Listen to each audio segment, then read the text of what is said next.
Okay, we'll start with this. Set to go down later today at the Montreal Casino in Quebec, Canada. Part of the Eye of the Tiger promotion. Unbeaten Canadian Olympian turned professional boxer Mary Spencer will attempt to advance to a professional record of 6 wins, no losses, and no draws with 3 knockouts against former IBF junior middleweight champion Chris Namus, who's coming right off that knockout loss to Natasha Jonas at 154 pounds, where this contest is taking place. Bit of backstory on Mary for those not already familiar with her. She has won 3 world championships, 1 in the Pan American Games, gold medal, and 8 Canadian championships. Spencer's athletic career started early, competing in multiple sports as a child, including basketball, volleyball, soccer, track and field. She's a natural athlete. Spencer began serious boxing training way back when in 2022 and now trains at the Windsor Amateur Boxing Club under coach Charlie Stewart. As of July 26, 2011, her amateur record is 115 wins with 9 losses.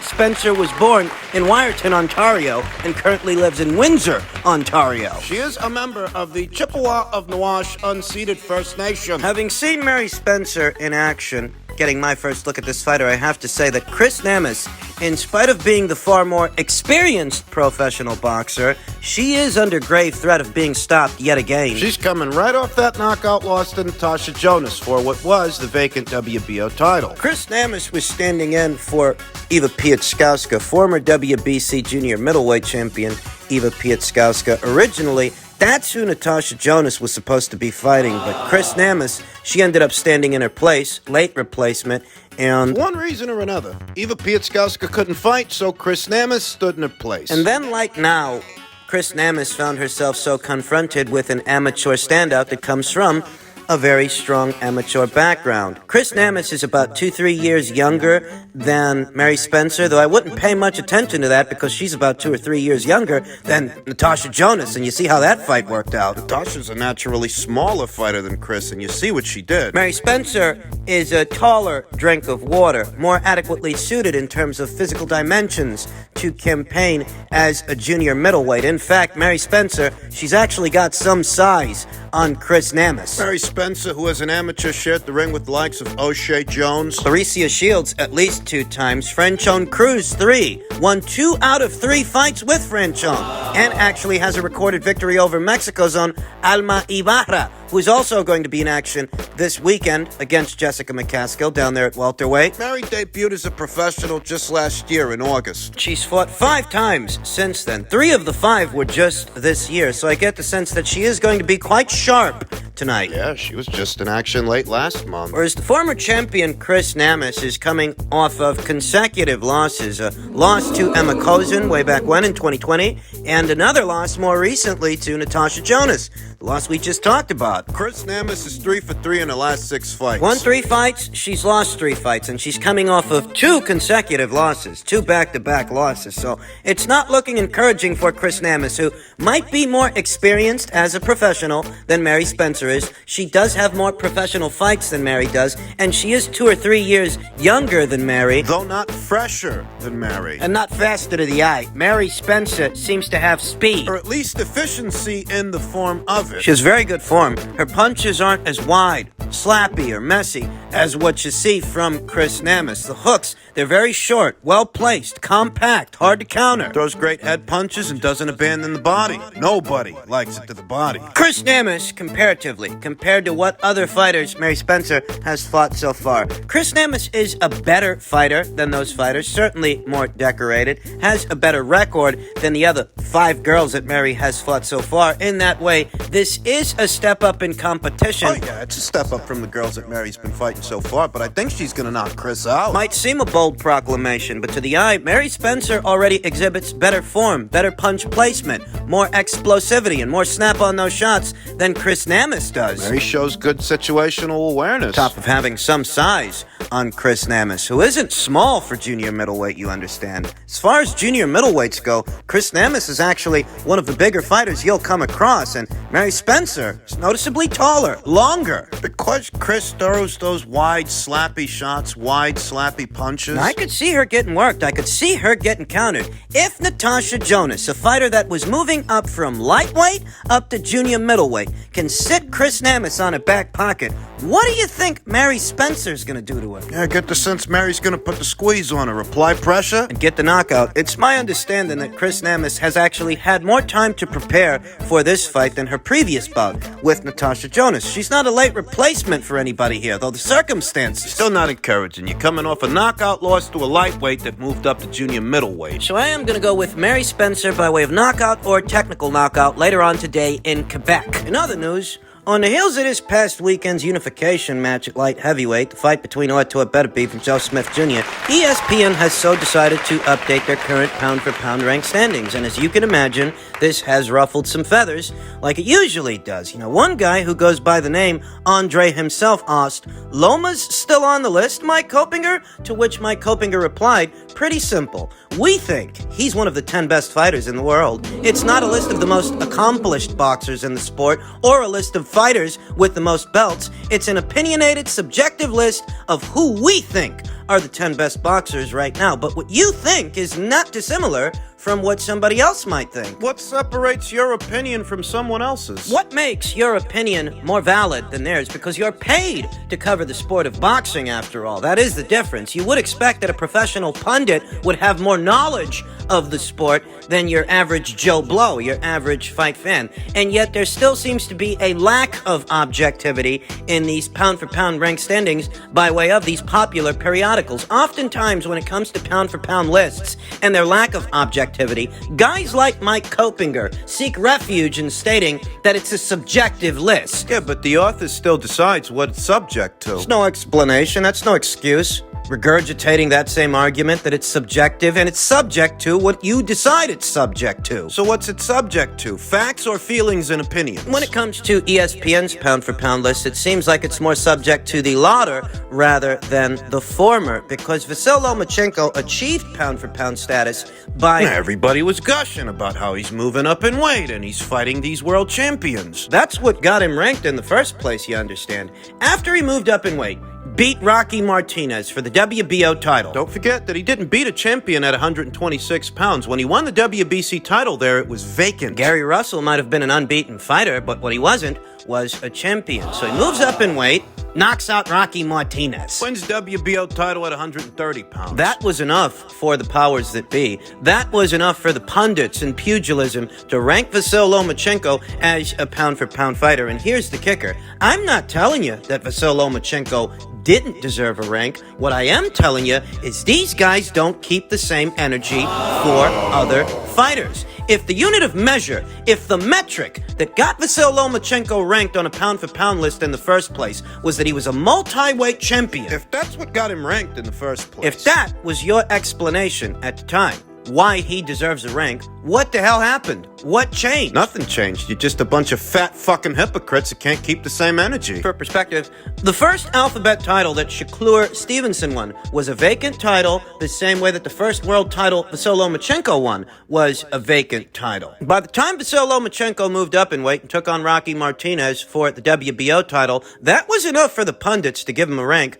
on the pound-for-pound list. Yet Shakur Stevenson stands here today, having beaten 2 active reigning world champions for 2 alphabet titles. He stands here as a unified champion. Just being honest, they're playing favorites because they ranked Vasyl Lomachenko higher for having done less then than Shakur has done now. I remember where they ranked Vasyl Lomachenko after he knocked out Rocky Martinez, and he was ranked higher for that fight than Shakur Stevenson is currently ranked for having beaten Jamel Herring for the WBO and more recently Oscar Valdez for the WBC. Now you tell me what's a bigger win, Rocky fucking Martinez or unbeaten Oscar Valdez? All I'm telling you is they play favorites the same way the fans play favorites, and they shouldn't. Because they unlike the fans, they get paid to cover the sport of boxing. It's actually their job to inform people, but what they use... Their hierarchy of thought is no different than what you see from the fans, and it's not supposed to be that way. Get a whiff of Mike Coppinger. Get a whiff of what he says. He says, it's not a list of the most accomplished boxers in the sport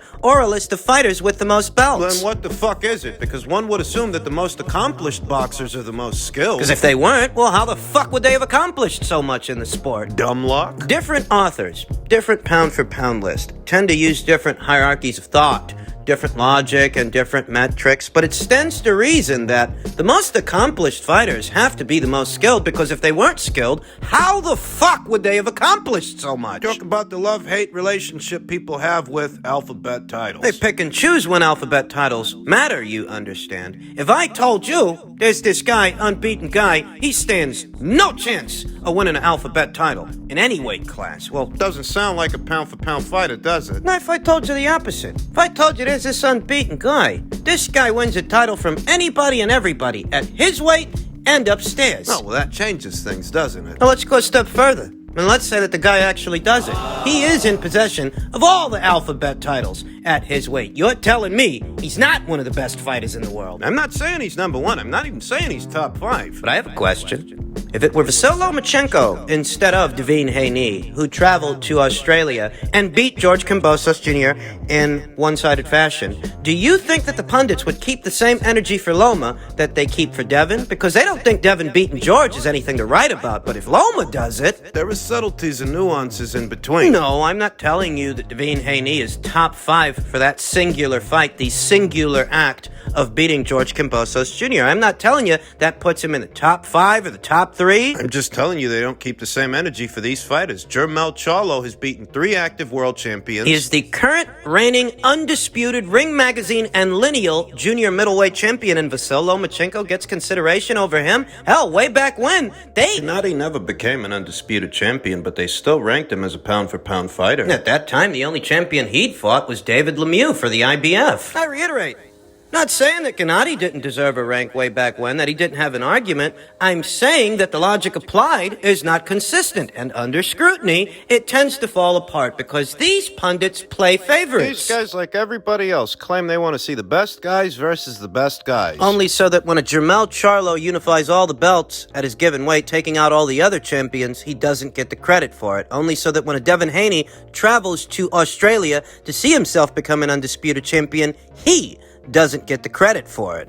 Now, as I stated in previous videos, the outcome of Beterbiev versus Smith Jr., depending on who won the fight, who emerged the victor, would have an effect on the Ring IQ Pound4Pound list's rank standings. Should Artur Beterbiev win the fight, and he did. Now, in the previous set of ranked standings, Dmitry Bivol was in the most danger of being bumped off, with Devin Haney having become an undisputed champion, being ranked ahead of him. Devin was ranked at number 9. Dmitry was ranked at number 10. Based on this past weekend's contest, Artur Beterbiev emerges in the number 9 spot, moving Devin Haney down to number 10. It is now Devin who is in the most danger of being bumped off. Why, you ask? Well, it's simple. Devin Haney has effectively established himself as the authority at 135 pounds. He is his division's undisputed champion, but he really only had to go through one guy to do it. That guy was George. Before that, He didn't beat a champion to be a champion. I'm not here to evaluate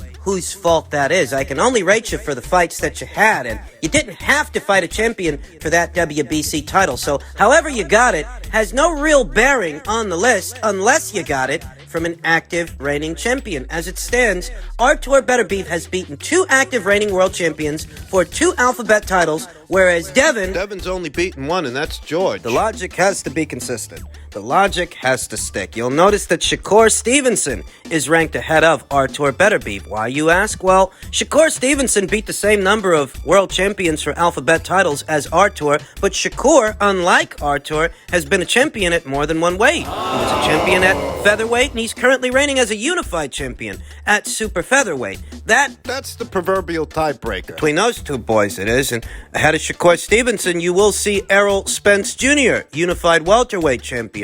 What's the argument for Errol to be ranked ahead of Shakur? Well, he beat more active reigning world champions than Shakur. He beat Kell Brook for the IBF. He beat Sean Porter for the WBC. More recently, he beat Yordenis Ugas for the WBA. Are you getting an idea how this works? An honorable mention must go out to unified super bantamweight champion Stephen Fulton, who actually has a credible enough argument that you could incorporate him into a list. Him and Artur are more or less interchangeable. Because they're both unified champions who unseated two active reigning world champions in their prescribed weights, but Artur is in possession of more alphabet titles at this time than Stefan. That's what separates them. That's the proverbial tiebreaker between those two boys, and you never know.